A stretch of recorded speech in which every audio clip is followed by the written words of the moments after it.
Bonjour à tous, la clôture de l'année jubilaire à Pontmain, la construction d'une nouvelle église dans les Yvelines et la marche pour la vie à 3 mois des présidentielles, c'est dans SIC et ça commence maintenant.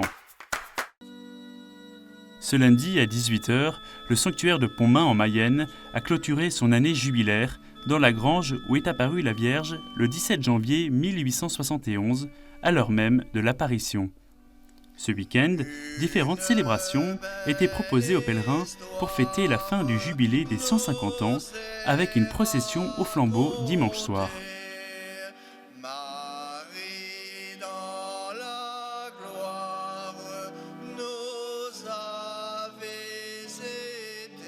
Plus de 1000 fidèles étaient présents pour participer à la messe de ce lundi matin, retransmise en direct sur la chaîne YouTube du sanctuaire.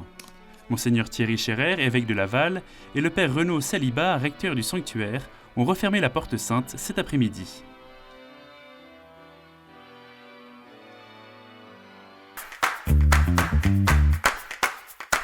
Ce dimanche, la paroisse de Montigny voisin a posé les jalons de sa future église consacrée à Saint Joseph le Bienveillant. Et c'est Monseigneur Crépy, évêque de Versailles, qui a posé la première pierre de l'église dont la livraison est prévue pour Noël 2023. Un événement rare et chargé d'espérance pour cette communauté catholique qui répond à un enjeu de taille, les 3 petites églises actuelles qui ne lui permettent pas de rassembler toute la communauté paroissiale pour les grandes célébrations. L'édifice pourra accueillir 800 fidèles. Un enjeu missionnaire pour cette église qui est bâtie dans le parc du lac, le nouvel écoquartier de Saint-Quentin en Yvelines, secteur qui accueillera près de 35 000 habitants. Même si parfois l'église nous semble fragile, nous semble parfois en difficulté, elle reste belle, elle reste pleine d'avenir et surtout elle reste capable de bâtir. Nous gardons une âme de bâtisseur, c'est vraiment notre vocation de chrétien. Dans l'intérieur, qui se veut chaleureux, le chœur sera orné d'une grande fresque figurative constituée de plusieurs scènes de la vie de Saint Joseph. Un projet entièrement financé par l'Église et des donateurs, avec au total 150 compagnons qui se relayeront pour la réalisation de ce chantier. Génération Promise!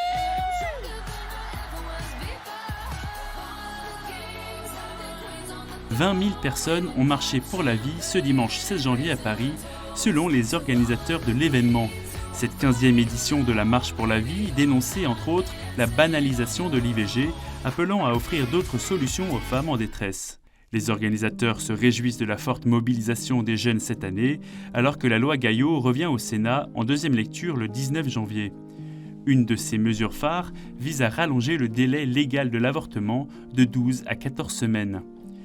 Une violence faite aux femmes et aux enfants à naître pour les organisateurs qui interpellent les candidats à l'élection présidentielle et leur ont fait 10 propositions concrètes pour mettre en place des politiques de prévention.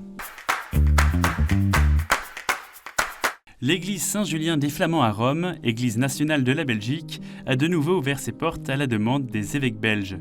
Ce dimanche, une célébration avec Monseigneur Johan Bonny, évêque d'Anvers, et le nouveau recteur, Monseigneur Gabriel Quick, arrivé en septembre, a eu lieu. Depuis 5 ans, l'église était accessible à la visite et à la prière seulement sur rendez-vous.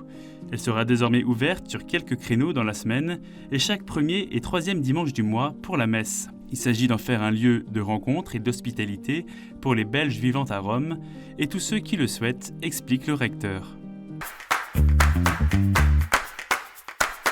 Au sanctuaire Notre-Dame de Banneux, dans le diocèse de Liège en Belgique, l'anniversaire de la première des 8 apparitions de la Vierge des Pauvres a été célébré ce samedi 15 janvier, marqué par une messe internationale à 16h, présidée par l'abbé Léo Palme, recteur du sanctuaire. Elle commémorait les apparitions de 1933 à Mariette-Bécot et a rassemblé près de 500 pèlerins de diverses nationalités. Cette journée s'est terminée par un rosaire à 19h, puis une procession au flambeau à la source. Ces festivités continueront à chaque date anniversaire des 8 apparitions jusqu'au mercredi des Cendres le 2 mars prochain, date de la dernière apparition. Nous avons vu son astre à l'Orient et nous sommes venus lui rendre hommage. C'est le thème de la semaine de prière pour l'unité des chrétiens qui commence ce mardi jusqu'au 25 janvier.